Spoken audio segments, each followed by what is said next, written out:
मेरे प्यारे देशवासियों, नमस्कार।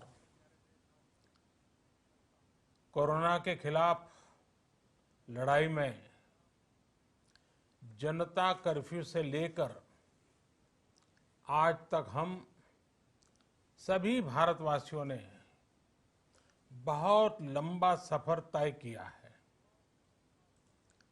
समय के साथ आर्थिक गतिविधियों में भी धीरे धीरे तेजी नजर आ रही है। हम में से अधिकांश लोग अपनी जिम्मेदारियों को निभाने के लिए, फिर से जीवन को गति देने के लिए रोज घरों से बाहर निकल रहे हैं। त्योहारों के इस मौसम में बाजारों में भी रौनक धीरे धीरे लौट रही है, लेकिन हमें ये भूलना नहीं है कि लॉकडाउन भले चला गया हो, वायरस नहीं गया है।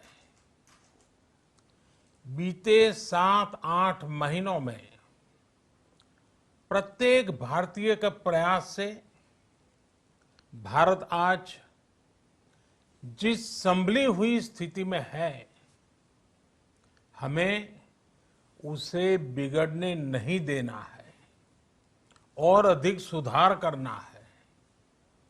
आज देश में रिकवरी रेट अच्छी है, फैटेलिटी रेट कम है। भारत में जहां प्रति 10 लाख जनसंख्या पर करीब 5,500 लोगों को कोरोना हुआ है, वहीं अमेरिका और ब्राजील जैसे देशों में ये आंकड़ा 25,000 के करीब है। भारत में प्रति 10 लाख लोगों में मृत्यु दर 83 है, जबकि अमेरिका, ब्राजील, स्पेन, ब्रिटेन जैसे अनेक देशों में ये आंकड़ा 600 के पार है। दुनिया के साधन संपन्न देशों की तुलना में भारत अपने ज्यादा से ज्यादा नागरिकों का जीवन बचाने में सफल हो रहा है।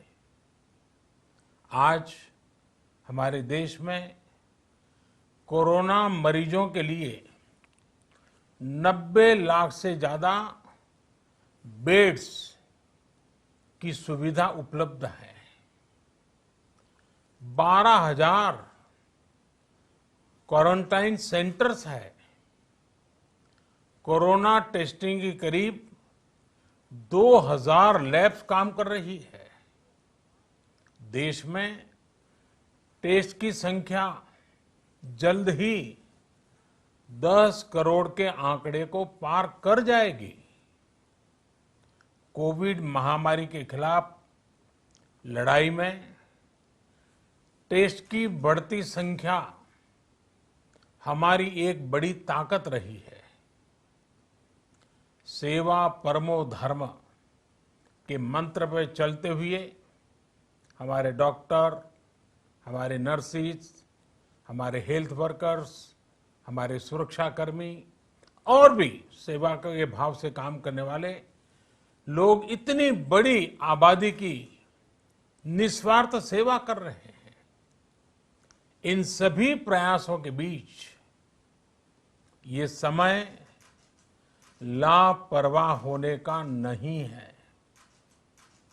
ये समय ये मान लेने का नहीं है कि कोरोना चला गया या फिर अब कोरोना से कोई खतरा नहीं है। हाल के दिनों में हम सब ने बहुत सी तस्वीरें, वीडियो देखे हैं, जिनमें साफ दिखता है कि कई लोगों ने अब सावधानी बरतना या तो बंद कर दिया है या बहुत ढिलाई ले आए हैं। ये बिल्कुल ठीक नहीं है। अगर आप लापरवाही बरत रहे हैं, बिना मास्क के बाहर निकल रहे हैं, तो आप अपने आप को, अपने परिवार को, अपने परिवार के बच्चों को, बुजुर्गों को उतने ही बड़े संकट में डाल रहे हैं।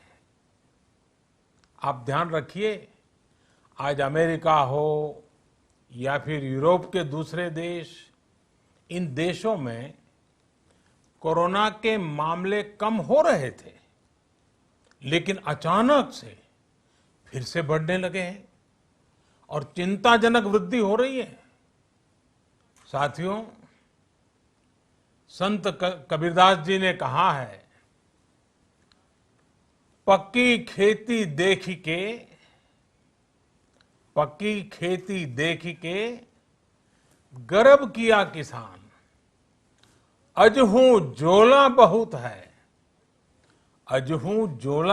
है, घर आवे तब जान। अर्थात कई बार हम पकी हुई फसल देखकर ही अति आत्मविश्वास से भर जाते हैं कि अब तो काम हो गया, लेकिन जब तक फसल घर न आ जाए तब तक काम पूरा नहीं मानना चाहिए। यही कबीरदास जी कह के गए हैं। यानी जब तक सफलता पूरी न मिल जाए, लापरवाही नहीं करनी चाहिए। साथियों, जब तक इस महामारी की वैक्सीन नहीं आ जाती, हमें कोरोना से अपनी लड़ाई को रत्ती भर भी कमजोर नहीं पड़ने देना है। बरसों बाद हम ऐसा होता देख रहे हैं कि मानवता को बचाने के लिए युद्ध स्तर पर पूरी दुनिया में काम हो रहा है।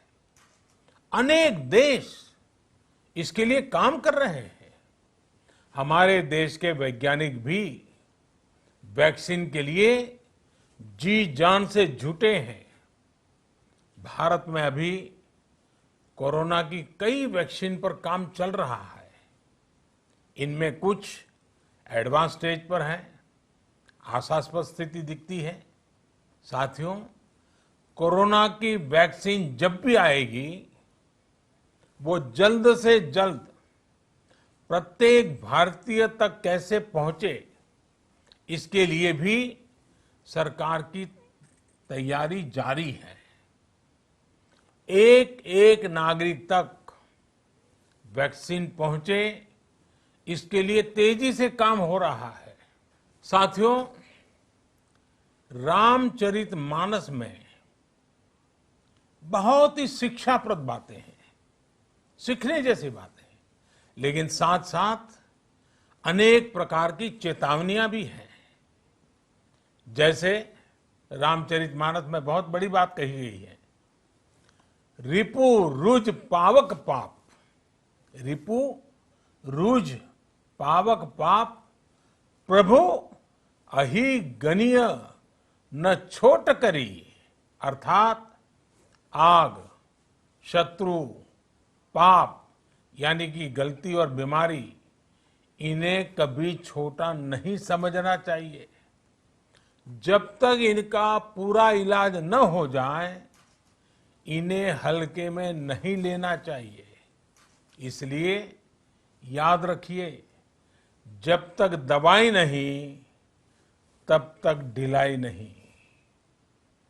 त्योहारों का समय हमारे जीवन में खुशियों का समय है, उल्लास का समय है।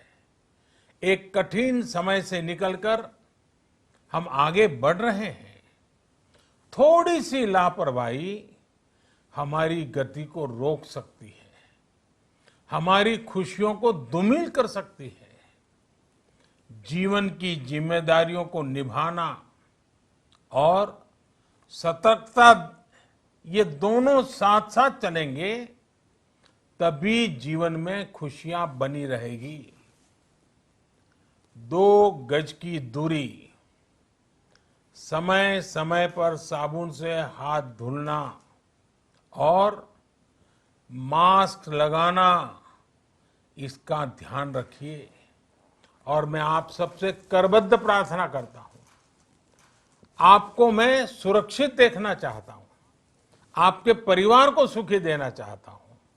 ये त्योहार आपके जीवन में उत्साह और उमंग भरे, ऐसा वातावरण चाहता हूं। और इसलिए मैं बार बार हर देशवासी से आग्रह करता हूं।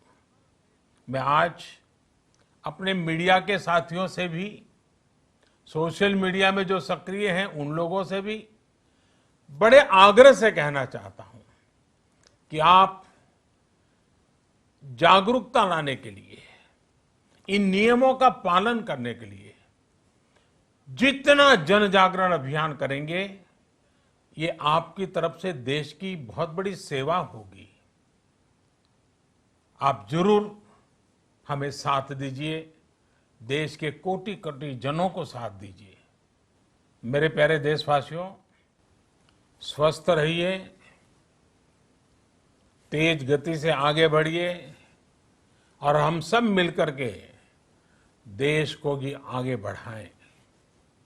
इन्हीं शुभकामनाओं के साथ नवरात्र, दशहरा, ईद, दीपावली, छठ पूजा, गुरु नानक जयंती समेत सभी त्योहारों की सभी देशवासियों को एक बार फिर से बहुत बहुत बधाई देता हूं।